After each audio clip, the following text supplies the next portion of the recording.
Un, dos, tres, va. Está activado. ¿Y qué estamos hablando? ¿Qué? ¿Ya voy a empezar? No es mi culpa, porque se expresen mal, no es mi culpa. ¿Empezamos? Oye, suena todo. Todo por un pan con tamal. ¿Quién llegó? Voy a decir que yo jamás he sido infiel, no he sido infiel, no he sido infiel, no he sido infiel. Yo no fui infiel. Vinos de Borgota, vino semiseco, 3 cosechas. Abuso. No vas a poder vivir de eso. Ajá, era como que no. Te vas a morir de hambre. Ahí sí me muero de hambre, ¿no? Pero no le hago saber, pero no, o sea. Claro. No puede ser, me están emborrachando en este. No, nadie te está abriendo la boca, o sí. Solo mi tío. Un pedín y me río. Pero depende, ¿de mí o de la No puedes de ti. Ah, no, prefiero un chanchito entonces. Oye, ¿es mucho más chévere hacerlo lúcido o borracho? Yo creo que lúcido. ¿Por qué? Ah? Esta chica está dando sus experiencias. Ahí está mi risa, está activado. Me dice que yo tengo risa de vieja. ¡De bruja! Oye, anda, trabaja. Oh, producción de un sol que hay aquí.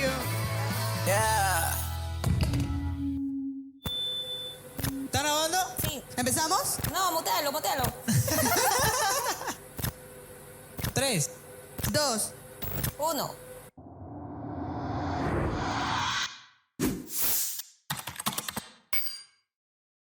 Hola amigos, ¿cómo están? Bienvenidos a un programa más aquí en Bajo la Luna. El día de hoy tengo un invitado muy especial para mí, de alguna forma mi familia. Daniel Manso, el creador, fundador del Mulato. El día de hoy vamos a hablar acerca de cultura, de poesía y, bueno, más que todo de la música criolla y también la cultura afroperuana. Así que sin más, empezamos el programa de hoy con Daniel. ¿Cómo está Daniel? Hola primo, es un gustazo estar acá. Siempre es algo especial poder hablar contigo, con mi primo. De diferentes cosas, y ¿no? diferentes cosas, así que dale, vamos. Vamos, preséntate, para que la gente te conozca más. Bueno, ya me presentó Alexis, soy Daniel Manso. El Mulato es uno de los proyectos que se ha venido dando. Me encanta muchas cosas de lo que viene a ser el arte, la cultura. Son muchas cosas en las que trato de difundir, así que empecemos. Empecemos.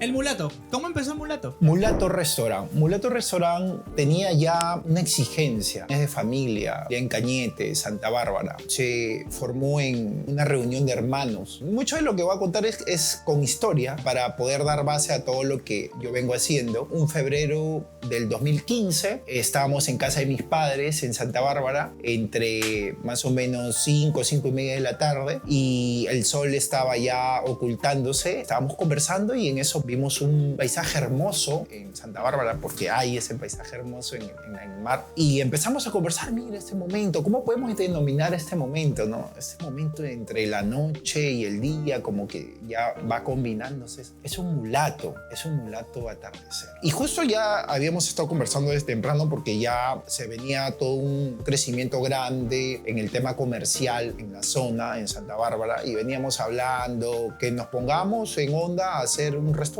de comida criolla, de platos marinos, y mientras llegaba la tarde se formó el nombre. Así que ese día fue un día donde se estabilizó el nombre y se dio la conclusión de hacer el Mulato Restaurant. Al año siguiente, en el 2016, iniciamos el proyecto para recibir el año 2016, recibimos el año nuevo y a la vez inauguramos el Mulato Restaurant. Fue increíble, fue bonito porque la acogida fue bastante bien, llegó la familia, llegaron amistades, La era comida verano. muy buena. Y la comida excelente, pues nosotros de familia también tenemos la buena sazón, mi mamá, mis hermanas, así que empezamos a hacer algo muy lindo y así se formó Mulato Restaurant. Se come rico. Se come bastante Muy rico rico. en Cañete. En Perú en general se come muy bien. comida es extraordinaria. Nos vamos a la selva, nos vamos a la costa, nos vamos a la sierra y la comida es extraordinaria. Una de las cosas que nosotros también nos preocupamos es por difundir la pluriculturalidad de la comida con la exposición de la cultura del lugar. Santa Bárbara es un lugar donde se encontraron africanos en condiciones de esclavos, donde se encontraron andinos y donde se encontraron también en ese entonces pues de la colonia que habían españoles. Entonces tiene un legado, una historia bastante nutrida que era lo que a nosotros nos motivó para poder emprender ese negocio. En Santa Bárbara estaba el patrón. Sí, en Santa Bárbara tiene un legado histórico bastante grande. Tiene ruinas que vienen de esa historia, de ese legado que han dejado. normalmente mal llamado patrón, porque en realidad eran hacendados que necesitaban de mano de obra y que con esa mano de obra pues también trajeron a africanos para que hagan el trabajo duro de la tierra y lo trajeron en condición de esclavos. Y no les pagaban, creo que les pagaban solamente la ropa. Esa parte de la historia que se vivió en el Perú, pues que estamos hablando del tiempo de la colonia, estamos hablando del siglo XVII, siglo XVIII, que está muy, muy atrás, que en realidad ya quedó atrás, pero que se tiene que tener como referente y que Santa Bárbara todavía se respira el pasado,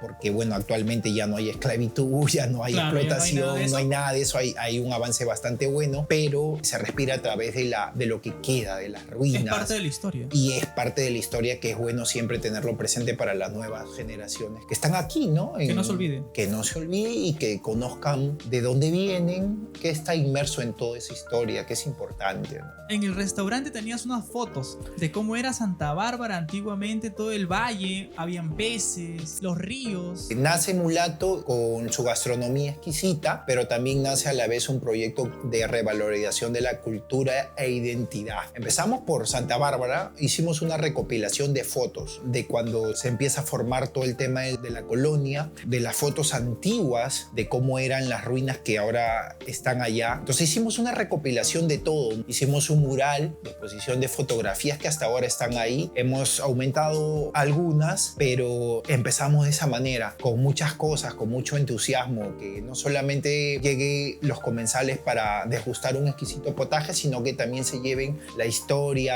las tradiciones que se viven ahí. Un proyecto muy interesante con una propuesta diferente. Así es. Mezclando la historia y la sazón. Así es. Sí, y más adelante también fuimos nutriéndonos de más cosas según la expectativa que se iba teniendo y expusimos también lo que es el arte, la danza, la música. Y lo agradable y el plus es que la playa está a unos pasos. Claro, el mar, ¿no? El mar que siempre en verano pues te deja muy bonitos recuerdos y la vivencia que tienes también es de lo mejor. Yo he vuelto a Cañete después de mucho tiempo, como 8 años, 6 años, todo ha cambiado. Sí, como todo. Hay mucho progreso. El tiempo avanza, el progreso también y lo importante es que las nuevas generaciones van adaptándose a los cambios y van generando ese avance. Y te vas dando cuenta que ahora incluso en Lima, como en provincias cercanas a Lima, ya la ciudad ya no va creciendo en forma así, sino que ya va para arriba, ¿no? Claro. Y ya no hay más tierra tampoco. Claro, el espacio cada vez se reduce menos, hay un buen avance que es lo que también nosotros nos sentimos bastante orgullosos. Cuando nosotros empezamos el proyecto también empezaron muchos otros emprendedores que para nosotros no era más que sentirnos contentos por haber dado ese paso y por haber dado esa forma de cómo otros también podrían empezar a surgir. Eso es recontra importante porque ayuda a mucho a identificarse y luego a crecer económicamente también. Y dime, ¿cómo golpeó el terremoto del 2007? Sí, el terremoto del 2007 fue algo que normalmente nosotros lo vemos como una catástrofe y fue una catástrofe, pero también trajo dentro de sí un progreso, un cambio, un progreso forzado. No queremos que llegue un terremoto para progresar. Pero fue necesario. Pero a veces pasa, ¿no? Lo bueno es que en Santa Bárbara, en Cañete, no hubo demasiada cantidad de víctimas, damnificados y muchos, a lo que fue en Ica. En Ica sí fue bastante. ¿Qué pasa? Que cuando sucede este sismo, este terremoto... 7.9, cuando sucede eso, las casas que eran de adobe, quincha, se vinieron abajo y prácticamente muchas personas se quedaron sin vivienda. El Estado se manifestó a través de techo propio, mi vivienda, y dio esos créditos para que las personas empiecen a construir sus casas de material noble. Muchas personas también lo hicieron por sus propios medios. Entonces ahora ya se ve en Santa Bárbara un Santa Bárbara ya más moderno. Lamentablemente se perdieron las edificaciones antiguas, pero también vino la modernidad. Como lo cual que no es malo. Yo dentro de todo siempre rescato lo bueno. De repente por lo que ya pasó el tiempo, porque bueno, estamos hablando desde 2007, fue muy duro, muy trágico poder superar todas esas cosas que de un momento a otro se pierden, los recuerdos, las casas, las personas que también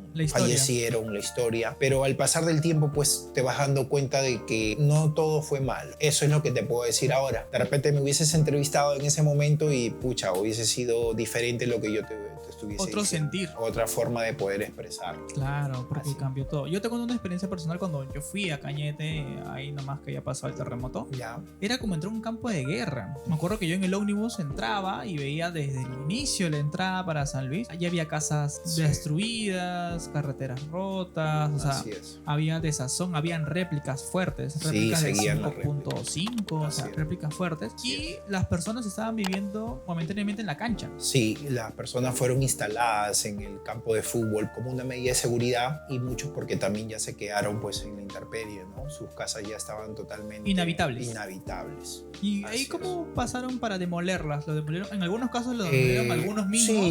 Sí, en mucho, bueno, normalmente la población tardó un poco en poder superar el shock, o sea, vivir ese movimiento tan fuerte. Yo no lo viví, yo estuve ya acá en Lima, pero pasó mucho tiempo, pasó un mes, 2 meses. Después de casi los 2 meses empezaron a hacer las demoliciones de las viviendas con la municipalidad y muchas personas también, Fallecieron. sí, personas que lamentablemente fallecieron Por en la ese- demolición. Sí, en ese proceso y que por la misma necesidad empezar a reconstruir, ¿no? Eso es lo bueno que tiene el peruano. El peruano supera y ya empieza también a surgirse de todo lo que ya pasó, ¿no? Y la experiencia, porque mucha gente que vivió ese terremoto del 2007 ya había vivido anteriormente 2 terremotos, del 74 y del 70. Ya por su propia iniciativa empezaron pues a hacer las cosas. A mí me contaron, bueno, hablando ya con los primos que estuvieron por allá, dicen Ya. que eso se sintió pues como que abismal, porque cuando acá en Lima se sintió fuerte, Sí. pero ya se sintió, pero Sí. pensaron que se iba a salir más. ¿No? Eso es un choque emocional fuerte cuando pasas ese tipo de desastre. Ha de verse como una película, ¿no? Como que estás ahí, todo tiembla, nada, ves todo polvo. Claro, fue de porque todo noche, se o sea, caía. Y sí, fue de noche, claro, y fue de noche. Y se cortó la luz. Claro, en el caso de la casa de mis padres, gracias a Dios no cayó por completo en Claro. el momento. Yo sí sí llegué quedó a ver. agrietada y sí. Llegué a ver que no, No, se cayó. Creo claro. que la parte del corral al fondo. Sí, fue, ¿no? sí, Fue una hubo- experiencia con mi tío. Llevándolo un poco más personal, mis papás ya estaban ahí. Fue un horario entre que tarde-noche también. Ya ellos estaban ahí y pudieron salir. Creo que mi tío se estaba bañando, algo así, recuerdo, sí, ¿no? Sí, ya no recuerdo mucho, pero son cosas que la quedaron verdad, en o el sea, recuerdo. ya quedan en el recuerdo. A veces tratamos un poquito ya de dejarlo ahí, pero sí, hubo muchas anécdotas. Felizmente, gracias a Dios, que No pasó una que desgracia en la no, familia. que no hubo una pérdida humana, ¿no? De mis padres, de mis hermanos. Mucha gente no conoce Santa Bárbara. Bueno, te cuento algo más de Santa Bárbara. Santa Bárbara, en un principio, antes de la llegada de los españoles, no había una división como conocemos ahora. Santa Bárbara era denominado una especie de coaldas donde vivían pequeños grupos de familias que labraban la tierra. Agricultores. Entonces, agricultores. Cañete es muy conocido por su cantidad de tierras agrícolas y por su producción agrícola también. Con la llegada de los españoles, que llegan por el oro, pero también se dan cuenta que no solamente existía oro en el Perú, sino que también existía extensidad de agricultura. Es así donde se asientan en la costa del Perú y vienen también con su caña de azúcar. La caña de azúcar en ese entonces era denominado también el boom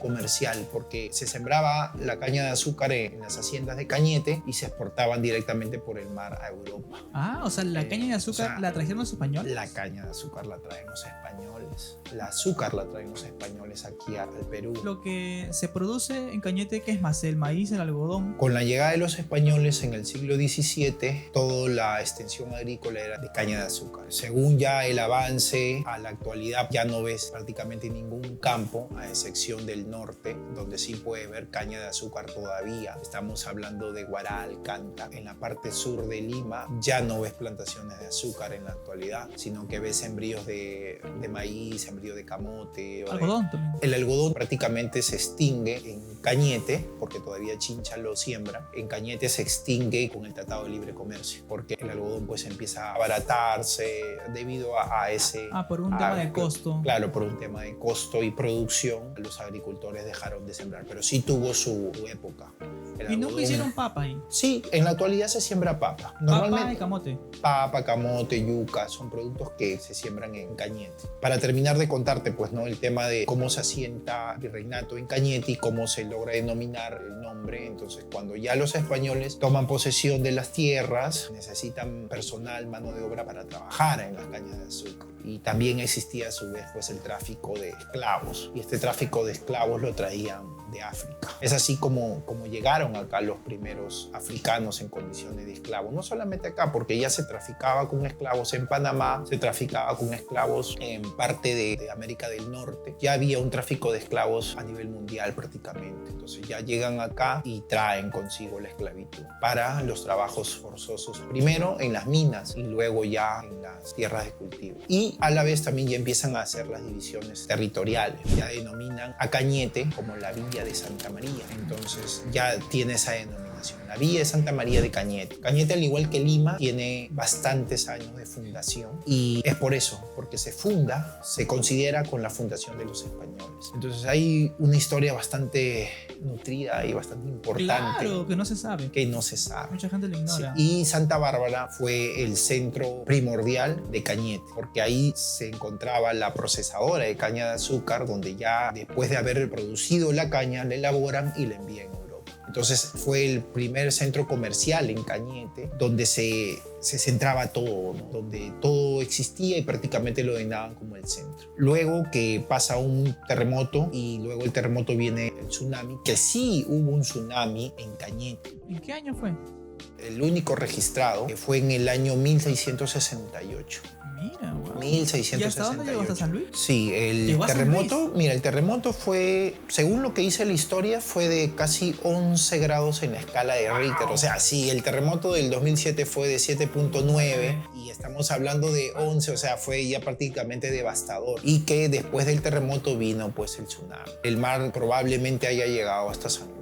Probablemente. No ha quedado registrado No hay un registro de sí, eso. pero no hay un registro de eso, pero probablemente. Es probable que se haya llegado. Sí. Con ese desastre, Santa Bárbara deja de ser el centro, porque en esos años constantemente sucedían movimientos sísmicos, así, o sea, cada año. No de gran intensidad, pero cada año. Entonces era un riesgo que continúe siendo ahí el centro. Es así que pasa a San Vicente. Se Y trasladó. queda San Vicente como el centro de Interesante. Cañete. Mira, mucha historia. Y Así es. también hubo la inmigración china. Hay una Sí, la colonia. inmigración china ya viene mucho después con la guerra, con la Segunda Guerra Mundial. La Segunda Guerra Mundial trajo a los inmigrantes japoneses a Cañete, que también tienen un legado importante dentro de la historia. Los inmigrantes japoneses llegan por la Segunda Guerra Mundial como refugio y como oferta de trabajo también, pero ya no en condición de esclavos, porque ya había pasado mucho de eso. Toda la Sí los crisis de la explotaron, Segunda sí Guerra los engañaron porque los trajeron con engaños, pero a dimensión de los africanos, que fue mucho antes, fue distinto. Sí, ellos vinieron por la producción del arroz. Pero en del Cañete arroz. no se hacía mucho arroz, o capaz en ese tiempo sí. Créeme que sí. En O esos sea, tiempos sí, en esos tiempos sí. Todavía no se tenía mucho en cuenta el clima, el lugar, porque ahora se tiene mucho en cuenta. Claro, Por ejemplo, mucho tú riesgo. me preguntaste antes de la papa, entonces la papa sí se siembra en Cañete, pero no en abundancia. Donde abunda y donde siembran con mayor abundancia es en la parte andina, en la parte sierra, por el mismo clima. Clima, Así es, entonces no se consideraba mucho eso, pero sí, el arroz ahora se siembra más en la parte norte del Perú,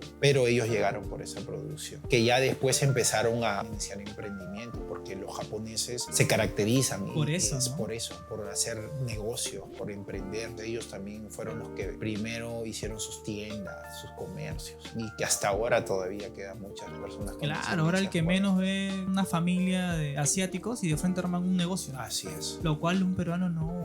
O sea, lo hace. El peruano es muy emprendedor, pero Claro. toma un tiempo Así es. hasta toma que un se tiempo. anime, lo piense y Claro, va, o sea, lo lanza. Pero en tiene cambio que ellos son sentirse más- completamente seguro al 100% o al 200% Y para, recién para se poder lanza. hacer, El hacerlo. otro, ellos Cambios, son no. muy distintos. Claro, o sea, es como que considera el riesgo dentro de lo que tiene que hacer. Hay una historia muy rica. A Santa Bárbara o a Cañete no solamente llegaron españoles, también llegaron italianos, también llegaron ingleses, porque eran expediciones. Quienes predominaron fueron los españoles, pero siempre llegaban expediciones de otros virreinatos. En ese entonces pues existían diferentes tipos de virreinatos. Los ingleses, los italianos también llegaron. Entonces hay descendencia italiana, descendencia que ha quedado y que a la actualidad todavía hay. Y con esa mezcla de fusiones de culturas, también nació capaz lo que es la carapulcra. Por eso es importante y empecé por esa forma porque nos preguntamos, ¿no?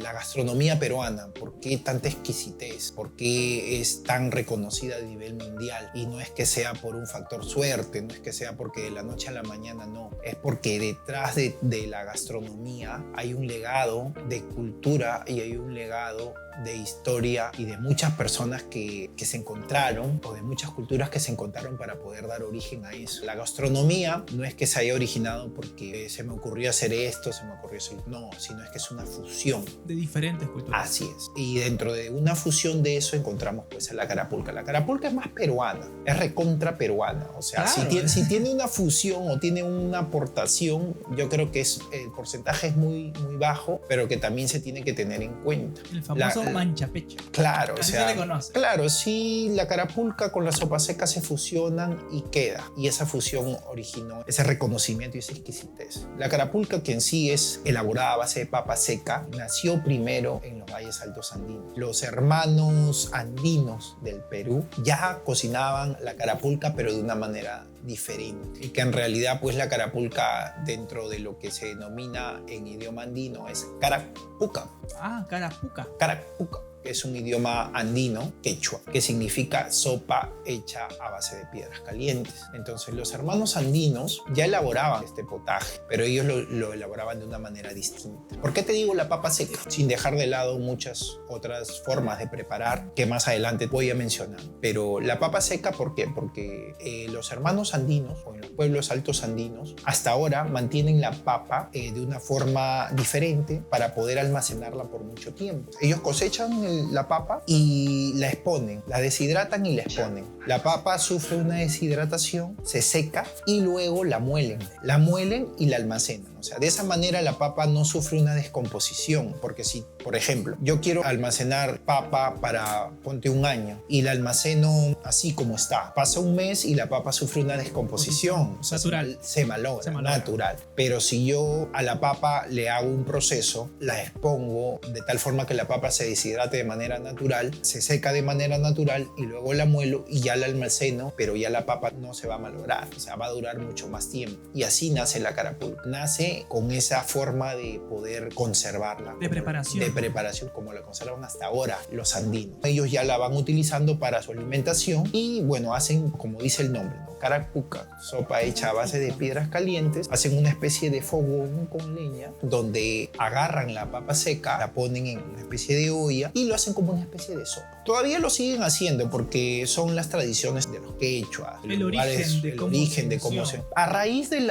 todavía te estoy hablando del tiempo del virreinato, a raíz porque también hubo una inmigración. Los andinos migraron a la costa por el trabajo también. Cuando ya pasa de ser el tiempo de la colonia a ya venir el tiempo de la república, donde ya prácticamente existe una independización, ya se empieza a cultivar otros tipos de productos acá, como el algodón que me mencionaste, como la papa. Muchas veces por la experiencia ya empezaron a venir también peruanos de los valles altos andinos, de la sierra, y trajeron acá sus tradiciones y costumbres. Traen su papa seca y su forma de cocinarla, de prepararla. Y ahí es donde se fusiona. Y mencionaste que venían también italianos, entonces ahí por eso es que se le añade a la carapulcra el fideo. Claro, entonces vamos a ir avanzando. En lo que es la carapulca, que es la papa seca, se fusiona. El andino pues prepara su papa seca, su sopa, y aquí ya se encontró con fusiones de diversas especies. Ya existía acá un aderezo. El El aderezo. aderezo, que es la base fundamental de la Claro, carapulca. Ya se le incluyó el aderezo con el ají especial, el ají panca, la cebolla, el ajo, que son productos que también existen acá en la costa, que se cosechan en la costa. Y ya se le iba dando forma a la carapulca. Se va transformando. Así es, empezó a evolucionar. Y de pertenecer a los pueblos populares pasa a la mesa ya de otro nivel, ¿no? Como se conocía en ese entonces. Y ahí imagino que ya le agregaron el pollo. Claro, ya le agregaron las especies, las carnes, porque se acostumbraba mucho en el tiempo de la colonia a comer bastante carne. La Claro, carne al inicio era con carne, pues, ¿no? Así es. Ahora le meten pollo. Claro, ahora ya lleva las variedades de carne, pollo, res. ¿Y la sopa seca? La sopa seca es también igual, es una fusión de culturas. El italiano, que también, como te conté, llegó aquí, también trajo su cultura, porque la pasta no es peruana, pero No, ya la obviamente. hacemos acá. Ya la En la actualidad ya la hacemos acá. Tallarines rojos, Pero claro, verdes, claro, entonces al pesto. la pasta la reconocemos más en Europa, ¿no? Italia. Ellos traen esa cultura y que también acá nosotros aprendemos a degustarla, a comer. Y ahí viene lo que es también lo tradicional, la sopa seca. Ahí ya se generó toda la fusión. Y ahí se genera la fusión perfecta. Normalmente antes, estoy hablando del año 90, se acostumbraba a comer la carapulca solo con yuca y que era cocinado más que todo, era preparado para cumpleaños. Momentos especiales. Claro, para momentos especiales. Y que no era muy incluido tampoco en restaurantes como un plato a la carta. Era más popular. Más popular. ¿Por qué? También te explico por qué. Porque la papa seca, cuando la preparas, aumenta. Debido a esa forma de cómo cuando la preparas aumenta, era considerado en los pueblos populares por los bajos recursos. Es por eso que lo incluían en todas las fiestas, porque decían, bueno, claro, entonces, ¿qué me es más rentable, no? ¿Hacer algo que me va a rendir más? Entonces, no, es esto. Entonces, es por eso. Inconscientemente se fue mejorando, porque la receta se va mejorando mientras más lo vas elaborando. Mientras más lo vas probando, no, de repente yo me fui a tal cumpleaños y dije, pucha, estaba riquísima, pero he visto que Juan le agregó el chanchito, ya he visto que Luis le agregó la yuca, he visto que Daniel le agregó el ají vivo, hizo un picantito, entonces, y ya como claro, que... es picante. Entonces, tienes razón, claro, es picante. Es picante. Te das como que pica, te das cuenta cómo, te das cuenta cómo a raíz de que era bastante considerado en las reuniones, en las fiestas, cómo fue dándole más todavía forma. O sea, tenemos una forma del tiempo de la colonia y tenemos una forma de la casi actualidad. Y fue así que ya prácticamente tomó toda esa preparación que no es muy sencilla. No es muy sencilla. O sea, el hacer la carapulca no es muy sencilla, pero cuando la haces, es riquísimo, ¿no? Igual la sopa seca, ¿no? La sopa seca también dentro del secreto es el aderezo. Que cada persona lo hace a su manera. Que cada región lo hace a su manera. ¿No? Que cada región lo hace a su manera. Por ejemplo, en Cañete se conoce más. Cañete tiene 16 distritos. Dentro de sus 16 distritos, cada distrito lo hace de una manera diferente. Que dentro de los distritos que resaltan más y que exponen siempre a la papa seca es Mala, San Pedro de Mala, que hacen su famoso manchapecho. Eso te entonces el manchapecho tiene las terminologías que comienzan a nacer. Claro, son los nombres que le pone el lugar, que ¿no? son tropezón. Es como que, claro, comenzó a nacer de otro lado. Claro. Y gente que no es de Cañete digo, oye, han hecho tropezón. Está bien. Y son cosas que uno ha escuchado pues allá en Cañete, ¿no? Claro. Y luego vas a otras personas, a otras familias, como que, es tropezón, mire, es carapulcra, o sea, es una terminología que ya va. Claro, el el tropezón es un nombre también adquirido por el lugar, es por la cantidad, ¿no? Claro. Por la cantidad y por cómo también al momento que lo ingieres, cómo te llena, pues, ¿no? Entonces, el tropezón es la carapulcra con la sopa seca y un envase gaseosa. Claro, y su vaso de chicha. Chicha. Así es, se gana ese nombre, ¿no? El tropezón. Pero fíjate que también cómo se asienta más en los valles donde se trabajaba la tierra, por lo mismo que la exigencia del trabajo demandaba que tú tengas ese apetito de mayor forma, quieras alimentarte más. Entonces la carapulca está hecho a base de papa y cuando tú lo ingieres pues sientes de que te sientes más lleno. Entonces se adecúa también. Es como que tienes carbohidrato y tienes la proteína por la carne. Claro, es según cómo exigía el trabajo, ¿no? El trabajo era duro y exigía una alimentación fuerte también. Entonces, fíjate cómo se fue dando, ¿no? Cómo se ordena todo. La lógica funciona así, porque se ordena en el lugar donde se tiene que ordenar, porque si haces un trabajo forzado, necesitas una alimentación también fuerte. Claro, ¿no? A la par con lo que Claro, entonces fíjate cómo se asienta más todavía ahí, ¿no? Se trabaja la tierra. Y así te he venido dando un orden rápido de cómo se fue elaborando y cómo ahora tenemos a la carapulca en los mejores restaurantes de diferentes precios, como tú quieras comprarlo, pero lo que resalta es eso, ¿no? La exquisitez. Yo he escuchado un debate sobre el nacimiento en dónde nace la carapulca, porque en Chincha lo hacen de una manera, en Ica lo hacen de otra forma, en Cañete lo hacen de otra forma, en Mala lo hacen de otra forma. Entonces siempre hay esa disyuntiva, ¿no? Como que es más rica la de Mala, es más rica la de Cañete, la de Chincha, la de Ica, la de Mala, y tienen variaciones sutiles hasta el día de hoy, pero no saben igual, ¿ah? Claro, por ejemplo, cuando empezamos a hacer el proyecto de Mulato, llegaban muchas personas que decían,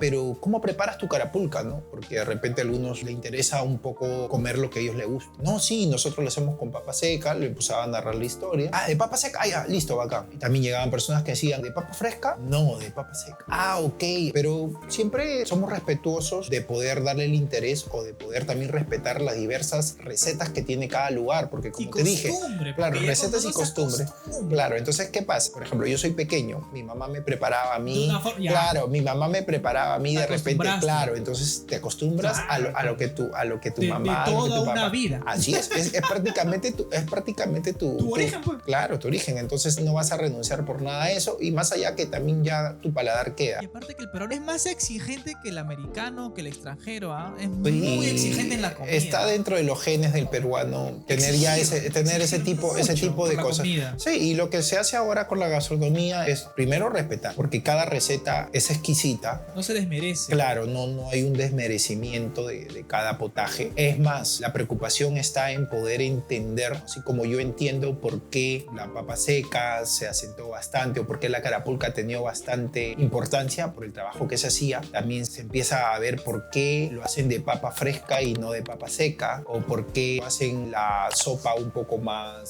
suelta y cuando la comes te mancha el pecho. Ajá. Entonces, ¿por qué empiezas bueno, al menos nosotros nos preocupamos por eso, para darle el valor agregado y luego saber el por qué, ¿no? Porque el por qué está ahí, el por qué está en la historia. No está de la noche a la mañana que alguien te diga, no, es así porque es así. Está en la historia. Y eso es lo que nosotros nos nutrimos para luego también respetarlo y exponerlo también. O Así sea, es. se podría decir que la carapulca no tiene un origen de nacimiento, sino que fue una mezcla de diferentes Sí. ingredientes, culturas, y decir que empezó en Ica, en Chincha, en Cañete, en Mala, sería como un albur. Ujú. Claro, yo creo que sí, dándole respeto a todos, yo creo que necesariamente ya en la actualidad no podría decir que la carapulca es más de la sierra que de la costa, sino que ya la carapulca prácticamente es de todos, es pluricultural. Es más, nosotros hacemos un festival cada año donde nos preocupamos por eso, porque las personas que lleguen se reencuentren consigo mismos, que conozcan cómo un potaje une y unió a diferentes culturas. Lo que es el Perú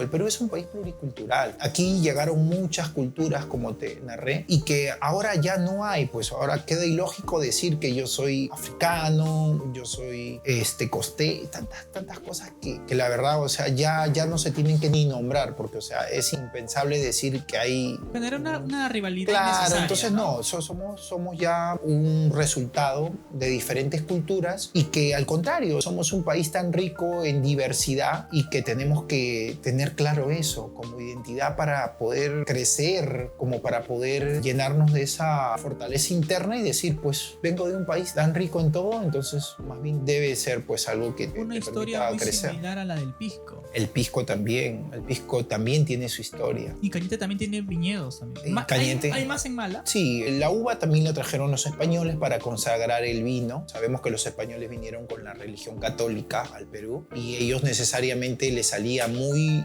costoso traer el vino desde España y constantemente sufrían asaltos por los piratas. Claro. O sea, el vino que salía de España no llegaba porque normalmente eran asaltados por piratas o era difícil la navegación. Entonces acá necesitaban el vino para consagrar. Entonces empezaron también a sembrar acá las uvas y quedó. Eso es algo que hasta ahora todavía existe. Dentro de los lugares que más producción existe en Cañete y también en todo el Perú. Bueno, en Cañete resalta más la Lunahuaná. Lunahuaná, por su clima, es excelente para la producción de uva. Es muy turístico lo Y Nahuaná. muy turístico. Haces una cata de vinos, ¿no? Cañete tiene su legado ganado. El Perú tiene su legado ganado. Cuando alguien inconscientemente quiere separar o quiere empezar a separar uno de aquello, yo creo que inconscientemente no lo evalúa. Es innecesario. Es innecesario. Esa división. Es innecesario, Generar es una innecesario. división cuando Al cada contrario. región tiene su cultura, Así su es, costumbre así es. y muchas cosas que mostrar, lugares turísticos. Así es. Yo he tenido suerte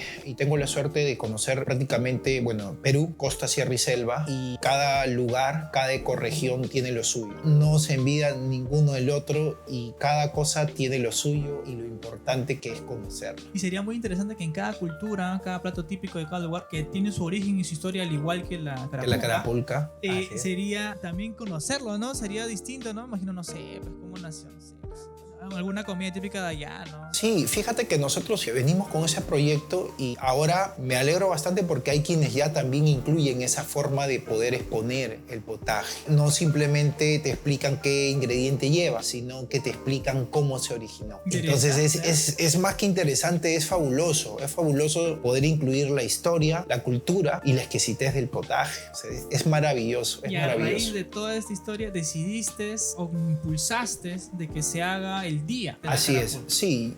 Nosotros aperturamos, como te dije, en Año Nuevo. Para recibir el año 2016 aperturamos. Pasó un año y sentimos la necesidad de poder empezar este festival de la carapulcra. Al año siguiente empezamos con el primer festival en el año 2016 que denominamos Carapulcra Sí Señor. A la actualidad ya vamos 7 festivales. El año pasado celebramos el festival Canto Mi Música, Baila Mi Baile. Fue también bastante chévere. Llegaron personas, siempre llegan personas interesadas no solamente en la exquisitez del producto, sino también en conocer la historia. ¿Y lo hiciste capaz con la municipalidad? O sea, quisiste que el nombre ya quede un registro, algo así como el Día del Ceviche, el del Pollo a la Brasa. Sí, el año pasado ya intentamos expandirnos un poco más porque la idea es eso, ¿no? No es solamente quedar nosotros con eso, sino expandirlo, que se haga ya más cultural, más turístico. Y sí, ya expusimos eso primero a personas que le interese, porque de repente no a muchos les interesa, y luego también sí a la municipalidad. Pero ya nosotros particularmente a través de las redes, que también ahora ya abarca bastante, hemos podido encontrar personas que también están en esa misma forma de hacer ese tipo de proyectos. Es muy interesante, o sea, la estrategia que has hecho al momento de englobar la marca en el branding, de presentar un potaje, un plato típico, donde vendes solamente no el restaurante, sino también la historia del plato, crear un evento a raíz de ese plato. O sea, es muy interesante todo lo que has creado como marca para llegar a más personas. Hay mucho por hacer y hay mucho por que el Perú siga creciendo también. Y hay gente también que va a pasar el año nuevo justo en las playas de Santa Bárbara también. Sí, como en Cerro Azul también, ¿no? Cañete, Cerro Azul. El sur es denominado, verano pues es- en verano es lo que todos quieren Que ir. se van al sur. Sí. Esa es otra de las cosas que también nos ayuda a que lleguen siempre más personas, ¿no? y pues conozcan Conozco también. cada vez más. Así es. Y dime, también me comentaste ya en el ámbito un poco más personal que también te dedicas a la poesía. ¿Te gusta recitar? Sí, la poesía es algo que también nació ya desde hace mucho tiempo. Me gusta mucho analizar el arte en diferentes culturas. Nació primero así, ¿no? Como te digo, por mi trabajo he tenido que estar a veces en la selva, en la costa, en la sierra. Entonces evalúo eso, la vivencia de las personas, y llego a ese fondo. Y nació así la poesía. Empecé escribiendo pequeñas cositas, no románticas especialmente, porque cuando muchos escuchan poesía, pues Siempre lo pienso con lo romántico. lo pasan con lo romántico, que también es bonito, ¿no? Porque escribir de lo que uno siente, de las emociones, es bonito, pero yo empecé escribiendo sobre vivencias. Cuando tienes alguna meta y quieres lograrlo, igual, sobre vivencias personales, y después ya empecé a escribir sobre eso. Una poesía más abstracta, de esa forma. ¿Y cómo empezó? ¿Cómo dijiste, ok, me gusta la poesía, pero quiero recitar? Es como lo mismo cuando alguien quiere crear una banda de rock, pues ya estoy tocando, pero ya quiero tocar en un escenario diferente, no sé, pues baile, ¿no? O sea, eso también es algo que existe, que muy pocas personas lo saben, pero hay recitales. La poesía, al igual que los conciertos, tiene sus reuniones, tiene sus recitales, que tú expones las poesías propias o poesías de un autor que te gusta. Y es muy bonito porque empiezas a conocer más y a tener más nociones acerca de cómo inspirarte. Desde el 2015 empecé ya a participar de estos recitales. Conocí y conozco muy buenos amigos que tienen otra forma de expresarse, otra forma de ilustrarle, y bueno, también expandí más ese tema de poder captar y expresar a través de la escritura, ¿no? ¿Y cómo llegaste ahí? Ya también nacía lo que era el tema de las redes sociales, porque es algo que también te abre muchas puertas para poder tú expresar las cosas. Mi primer recital fue en Barranco. Participé, desde ya tengo también la facilidad de poder... Hablar en público. Fui, escuché, y hubo un micrófono abierto, como recién yo empezaba, y pude compartir mis primeras poesías. Ah, o sea, se juntan y Sí. ponen un micrófono abierto y Al inicio, los poetas que ya tienen sus publicaciones, sus libros. Y luego hay un micrófono abierto para dar oportunidad a los jóvenes, a los niños, a los adolescentes que están empezando a escribir. Y eso sirve, pues a mí me sirvió un montón, porque me ayudó a que yo pueda continuar, porque me dieron la oportunidad de poder expresar, y lo más importante, en oídos que piensan igual y valoran igual las cosas como tú las haces. Porque inusualmente a veces pasa de de que no estás en el lugar correcto. O sea, no es que no le interese o no es que no le importe, sino es que tienes que tener en cuenta de estar en el lugar correcto para poder hacer las cosas. Porque a veces eso también es causal de que ya no quiero o que lo deje. Yo estuve en el lugar correcto, ¿por qué? Porque encontré pues a personas que también me gusta. Me apasiona lo mismo. Le apasiona. O sea, lo encontraste por internet. Por el Facebook, sí. Empecé Llegó a y dijeron, unir. hay recitales en Barranco. Claro, conciertos. normalmente seguía una página que era eventos culturales. A veces solamente era para ir a ver, porque había concierto de música, pero música cultural, música clásica. Y en ese momento hubo recital de poesía con micrófono abierto. Entonces ahí yo fui a escuchar y también fui a recitar. ¿Y fuiste solo? Sí, fui solo. Normalmente Bueno, siempre. No, así siempre uno inicia, claro. Claro, cuando le gusta sí, y no normalmente comparte siempre nadie, fui va solo. Luego ya invité, porque claro, en el recital decía, puedes invitar y me sentí como invitando. Llegaron familia, amigos. Y ya yo iba con poesías también ya más elaboradas, ¿no? Porque fui aprendiendo. Vas escuchando, vas abriéndote, compartes, vas leyendo y también vas mejorando. ¿Y ahí cuántos años tenías? En el 2015 yo tenía ya 25 años. O sea, fue una experiencia bonita. Sí, pero por ejemplo, en un año a veces pasa que no escribes nada. Eso es conmigo, ¿no? Porque de repente todavía no digo, ¿sabes qué? Mira, ya, a partir de ahora lo único que voy a hacer es eso, que yo en algún momento quiero hacerlo. Pero ¿qué pasa? Que a veces le das un orden a las prioridades y dices, pues bueno, quiero terminar con esto, quiero avanzar con esto y luego ya va a llegar lo otro. Es por eso que a veces he pasado casi todo un año sin escribir. El año pasado sí escribí mucho. Escribí mucho porque empecé a tener más control de las emociones. Eso es con la edad. Pasa que a veces rápidamente te dejas como que llevar por algo pero ya la edad, porque yo ya tengo 35 años, a menos a mí, me va dando un orden más claro. Ahora mismo también estoy terminando de escribir algo chévere, pero la madurez me va dando esa expectativa de poder darle más orden a lo que quiero. Prioridades. Porque ha habido años, pues en 2015, 16 estuve muy pegado, 17 también, pero 18, 19, 20 me alejé bastante. No lo dejé porque trataba de hacer algo, pero no salía. No salía. ¿Qué veces pasa? No Es sale. así, el arte se manifiesta siempre de una forma esporádica. No salía. Quería hacer algo, escribía, no. Empezaba 1, 2 rayas, no, nada. Y decías, Entonces, no. Ya, bueno, no forzaba. Y ya hasta el año pasado que sí, ya nuevamente empecé. Y fluyó solo. Sí, y lo importante es que sí, pues sigo manteniendo también ese círculo. Vamos a ver si puedo publicar algo, no sé, no tengo fecha. Esperemos libro. que sí, con todo lo que tengo ya escrito, creo que se puede hacer algo. Un librito. Un librito, empezar por eso, creo que eso ya le va a dar Qué más. gran meta. eso. Yo en algún momento Claro. quisiera hacer un libro. Sí. De verdad, Sí, Franco, sí. yo siento que dentro de los proyectos que existen, dentro del trabajo que existe, es como crear una planta, ¿no? Sembrar una planta y hacer un libro, ¿no? O sea, esas cosas siento que es como tiene que haber un libro. O sea, algo tiene que quedar de uno, ¿no? O sea, ya nos vamos, ok, pero algo tiene que quedar. Sí, que, creo- mira, yo existí, ¿no? Y hice esto, ¿no? Sentir que alguien lo lea o no, es como que dices ese momento. Todavía no hay cuándo, pero yo creo que sí. Ya el tiempo va llegando. De repente la próxima entrevista ya sea para hablar más a fondo de poesía y que creo yo que va a ser así, de repente con las publicaciones que haga. Claro. Y sí, porque voy camino a eso. Ya el tiempo va pasando y las cosas que uno se ha organizado, se ha dispuesto, ya van concretándose, entonces ya pues ya va quedando cada vez más poquito para lo que ya uno quiere. Ahora también ya con la edad tienes un bebé del cual soy padrino.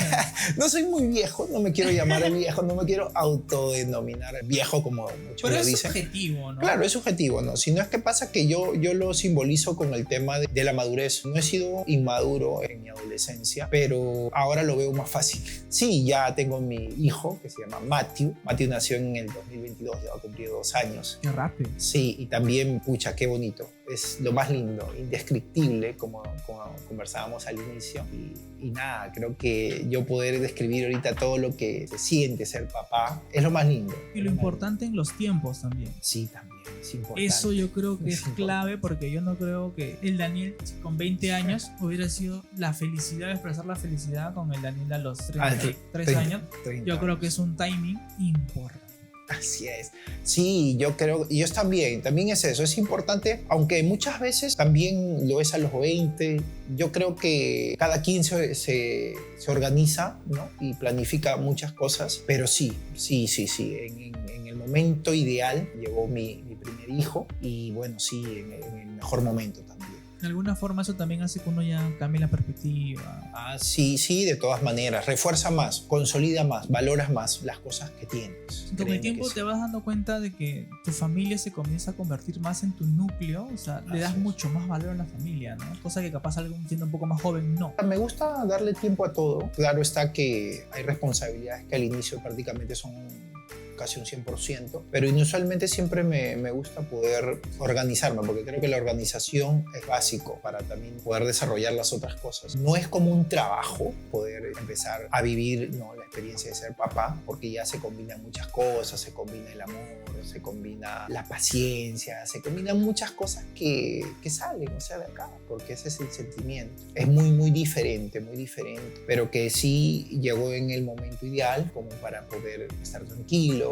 poder disfrutar, que es lo más importante de esa bonita etapa. ¿Es complejo cambiar un pañal? Bueno, nadie nace sabiendo, ¿no? Se aprende. Se aprende. Sí, bueno, aprendí rápido. Me considero que me adapto rápidamente a los cambios. No me cuesta mucho y luego busco la organización bastante. Busco siempre organizarme para poder mantener estable todo. No solamente yo, también mi esposa, ¿no? Ya en este caso tampoco no es como que actúe solo, ¿no? Ya también tienes que compartir las responsabilidades. Las tareas de la casa. Sí, así es. O sea, también está, no solamente yo soy el que aporta, sino también mi esposa, porque ambos hemos formado más que un equipo, hemos entablado algo muy lindo. Cuando no estoy yo, está ella. Y cuando estamos los dos compartimos las responsabilidades. O sea, es ya también trabajar conjuntamente con tu esposa, ¿no? Con la persona que está también al lado de tu hijo. Y bueno, estoy disfrutando esta etapa. Así como antes he disfrutado de etapas que han ido llegando, ahora estoy disfrutando de etapa De de esa papá. nueva etapa. Esta nueva etapa de familia, de papá.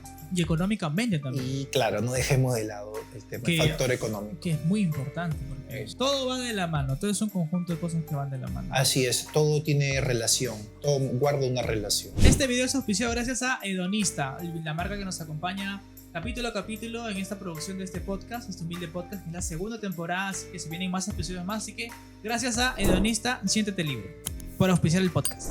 Bravo. Esta poesía la escribí el 2022. Estaba trabajando fuera de Lima y escribí esta poesía. Y fluyó. Sí, fluyó. Me acordaba mucho a mi adolescencia. Bueno, espero la puedan entender. La poesía se llama Verano. De algún lugar lejano, el eco de mi alma golpea la puerta de mi frente. Cual adolescente intrépido que rompe toda norma y solo es el susurro incontrolable de su pasión. Aquel día fue distinto. ¡Asu! ¡Qué paja! ¿A qué hora será? Genial, no lo pierdo por nada. Fue una semana yuca, a pasarla bien, gente. Expresé, a un sonámbulo de júbilo emocional, acompañado de algo extraño que oficiaba poco a poco, después de un suplido cálido, regresó el latido a mi alma. Desorbitadamente, mis ojos regresan a su normalidad. Se atinó a ver unas señas de manos queriendo expresar algo. Buen fin de semana. Recuerda llegar temprano el lunes. ¡Wow! ¡Qué bonito! ¿Ah? Chévere. Es una conversación entre amigos. No, es una conversación con mi yo interno. Ah, pero se suena más como Claro. un amigo. Como que te hablas a ti mismo y te dices, Claro. ok, mira cómo éramos antes, cómo Claro. vivíamos esto, mira cómo Claro. está todo. Claro. Pero ahorita hay que volver a trabajar. Claro. Claro, esa es la idea, ¿no? Sí, creo que bueno que lo entendiste bien. Y sí, escribo de esta forma. Tengo otro Claro, que claro. lo voy a poner acá. Ya, esto lo escribí ahora que Matthew está en el pre-kinder. Se llama Un cuento para despertar. En el mágico mundo de reyes y princesas, héroes y villanos, todos juntos enclaustrados en un poema, fábulas e historietas. Llegáis a ver tus alas sobre líneas metafóricas, como aquel viento que mece el árbol y vuelan sus hojas para darle vida y seguir creciendo. Deja el viento en tu mirada cada línea remarcada. Volarán como las hojas del árbol, darán luz a la llave de aquel claustro famélico aprendiz. Oh, es como el inicio de alguien en Sí. la vida académica. Así es. Oye, ¿Hay tiempo para ¿qué seguir arte? hablando? Claro, por ¿Sí? supuesto. Sí, ya cuando me empiezo a meter claro, ya... tú fluye. Sí, a ver, vamos a leer. Se nota cuando algo gusta. También he participado en concursos de relatos. Ya voy a leer un relato ya que estamos hablando de Cañete, pero este es un relato muy personal, porque había hecho relatos y dije, no, lo voy a llevar personal. Y se la dediqué a mi papá Alejandro Manso, de él se aprendió las costumbres. Creo que cuando hablo de costumbres siempre tengo a él como que dictándome las palabras porque algo queda, ¿no?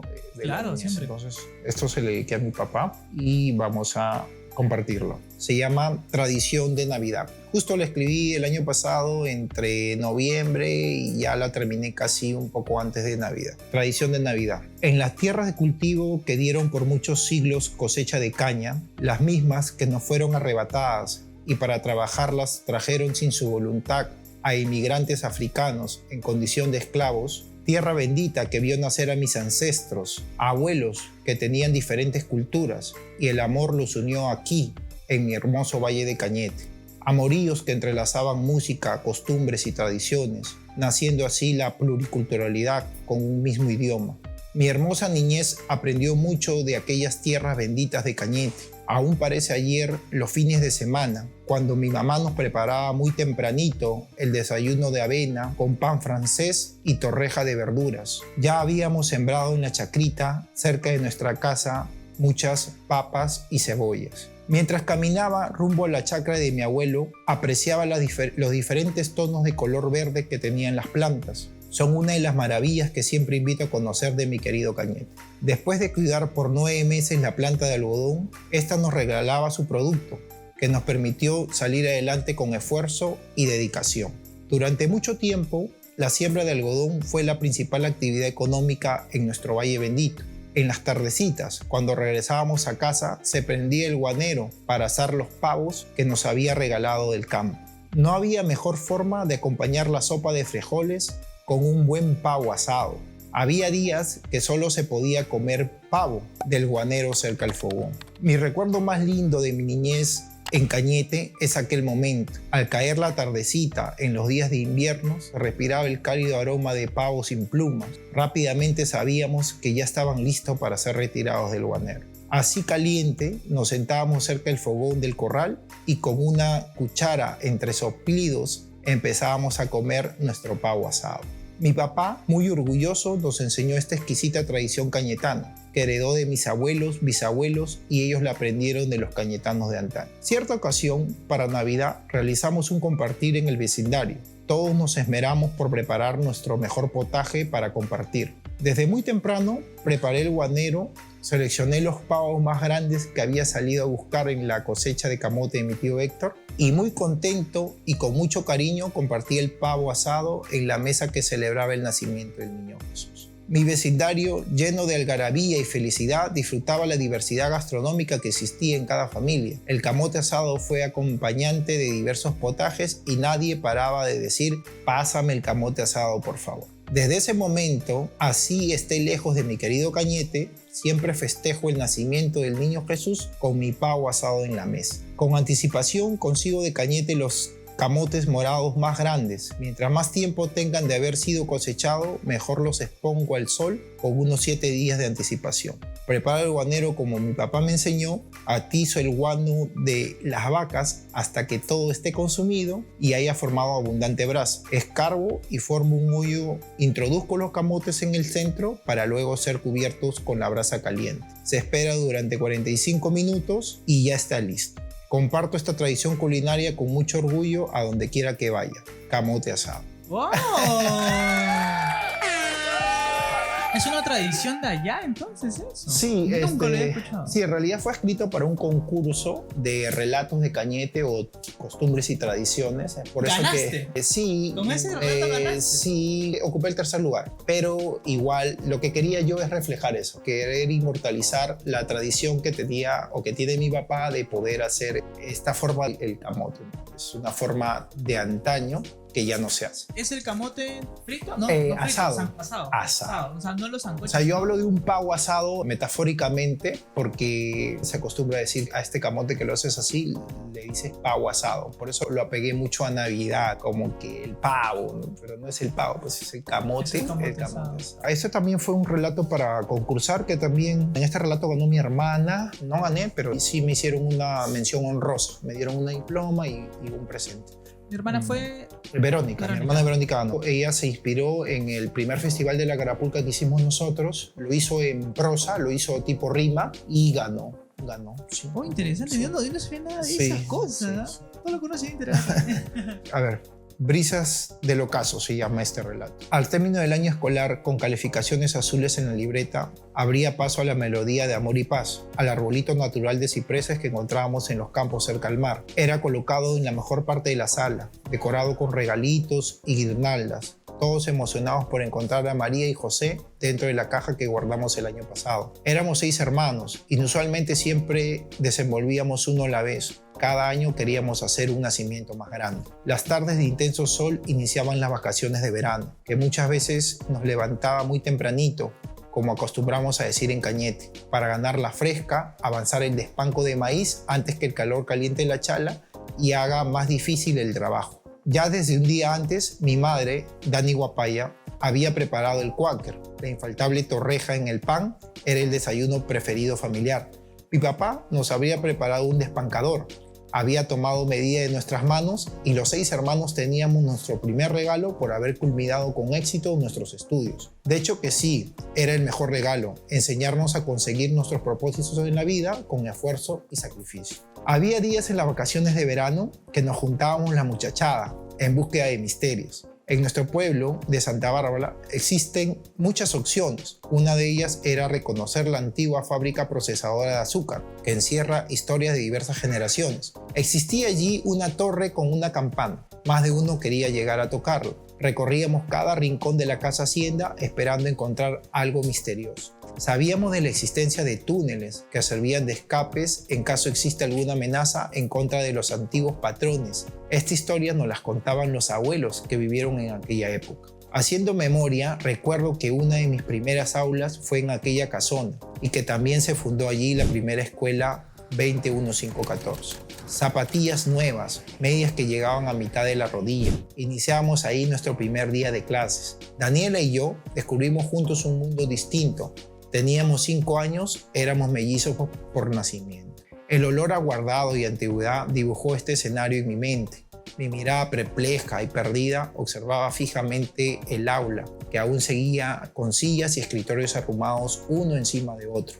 Pareciera que los niños salieron corriendo al recreo y desesperados dejaron todo fuera de lugar. Una de mis mañanas preferidas empezaba con una tabla pequeña, sobre ella envuelto nylon de pescar, 4 anzuelos y un plomo pesado que había sido elaborado a mano. En Santa Bárbara lo conocíamos como cordel directo. Un día antes había buscado la muda. Era muy blando, que servía de carnada para los peces. Obtener esta carnada muchas veces significaba muy difícil, más que pescar. Con una chigua, malla de nylon atada sobre un aro de metal que aparentaba la forma de una bolsa, nos adelantábamos al mar de 5 a 10 metros y sumergíamos la chigua dentro de la arena lo más que podíamos. Al cabo de varios intentos salíamos fuera del agua y sobre un objeto vaciábamos los murmulles. En ocasiones no encontrábamos ni una sola carnada. Teníamos que tardar mucho tiempo en la mar para conseguir lo suficiente y poder salir a pescar al día siguiente. En los atardeceres de verano reflejaba sobre el mar colores incandescentes. Las olas se golpeaban unas a otras. Nuestros brazos sumergidos eran espejos que deslumbraban destellos de colores acuarela radiante del sol. Había un dicho muy propio de todo santabarbarino y personas que viven cerca al mar. Todo lo que el mar te ofrece es llevado a la mesa del hogar. Pues al término de recolectar la carnada, nuestras chiguas estaban llenas de muy. Los dedos de las manos y los pies remojados. Llegábamos a casa y mi madre nos esperaba con una sopa caliente, una receta que heredó de tradición en tradición y sabía de memoria la preparación. Ingredientes listos a picar. En una olla vertimos los murmulles, a fuego lento cambiaban de color. ¿Qué camarón ni qué camarón?, decía mi papá, mientras dejaba escuchar el crujiente masticar del cucurucho de mar. Mi niñez en las vacaciones de verano se desarrolló con interacciones de costumbres y tradiciones propias de mestizaje pluricultural del Valle de Cañete, costumbres que involucran a grandes y chicos, los carnavales con serpentinas, talco y cortamontes que llenaban de color las calles, Guanchigualito, Guanchigualó, competencia en la mejor organización del carnaval. El pueblo disfrutaba de esta tradición que entrelazaban costumbres originarias de valles altos andinos, mestizaje cultural de diferentes pueblos. Huancaínos y yacuchanos expresaban su origen de danzas y vivencias. El ocaso del sol reflejaba en diferente posición. En el calendario ya se había desprendido enero y febrero, que a su vez cedían el paso a marzo con sus carnavales y comparsas. Los niños corrían la voz: hoy sábado habrá yunza de huancaínos y ayacuchanos. Mientras transcurría el día de la festividad, desfilaban sobre las calles árboles de sauces traídos de diferentes chacras, algunos en carreta jalados por un burro y otros en camiones que normalmente siempre lo buscaban con el sauce de mayor gruesor. Ya pasado las 5 de la tarde, cantábamos uno al otro, viendo los árboles plantados en la calle central de Santa Bárbara. Lo que emocionaba y sorprendía eran los premios que colgaban en los árboles. Desde ese momento ya teníamos una lista de qué árbol íbamos a esperar para coger el regalo más grande. Mira ese guanchihualo, tiene grandes premios y me ganaré esa olla grande. No, será mía. Yo ganaré esa tina, yo ganaré esa frazada. Yo crecí escuchando el habla de las olas. Una vez, entre fines de marzo e inicios de abril, sorprendió a todo el vecindario. Al caer la noche, las olas resplandecían como destello de andaluces. Traía consigo piedrecillas de todos los tamaños y colores. Todos despertaron muy temprano, sorprendidos. Oh, solo bastó esa noche para que al día siguiente toda la arena sea cubierta de piedrecitas. Contaban los más viejos que el mar estaba anunciando el invierno. ¡Wow! Es todo un resumen de lo que fue tu infancia. Así es. ¡Wow! O sea, ¿y de verdad mi tío hizo eso de tomar la medida cada uno? Sí, eso hacía cada verano, porque lo que pasa es que el maíz se cosecha en verano. Cada verano nosotros nos crecía mal la mano. Mala mano y ya cambiaba la herramienta. Y claro, era el primer regalo que nos hacían por terminar. Los 6 a la chacra. Interesante, ¿eh? Que yo me acuerdo que yo pescaba, o sea, salía, era ya como un deporte, ¿no? Un hobby, vacaciones más que todo. Y me acuerdo que él salía y traía como 40 pescados. Nomás, el primer día mi mamá contenta, pues no, ya. El segundo día traía 50, como que ya el frigider se llenaba, ¿no? Ya el tercer día ya mi mamá decía, ya no traiga, ya no quiero.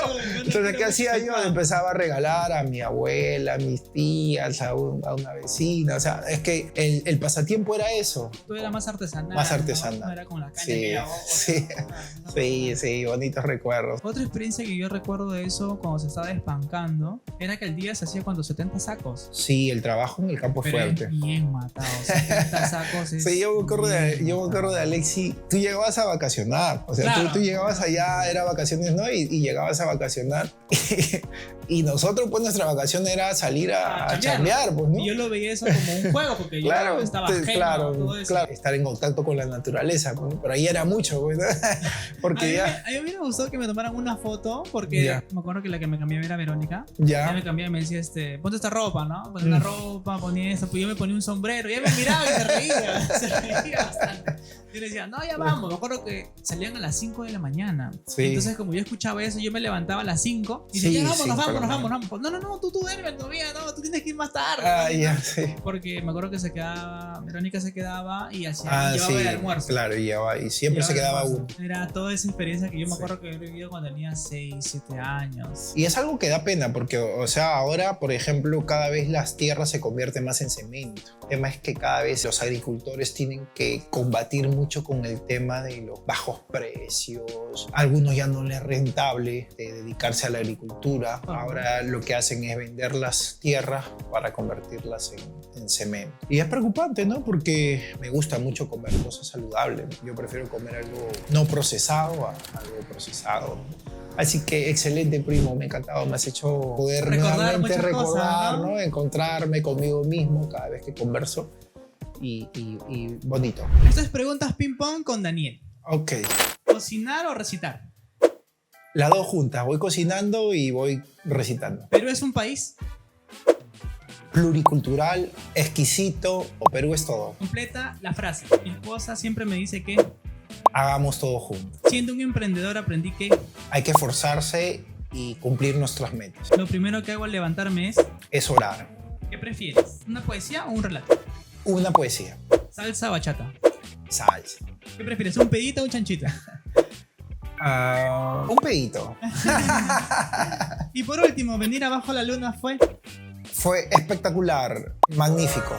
Me encantó. Gracias, primo. Bueno, amigos, amigos, llegamos al final del programa del día de hoy. Espero que les haya gustado este contenido. Estamos en todas las redes sociales, aquí transmitiendo en vivo desde YouTube, también en Facebook, en Instagram. Va a salir un video resumen de cada clip importante de esta entrevista. Así que nos vemos en el siguiente capítulo. Chao.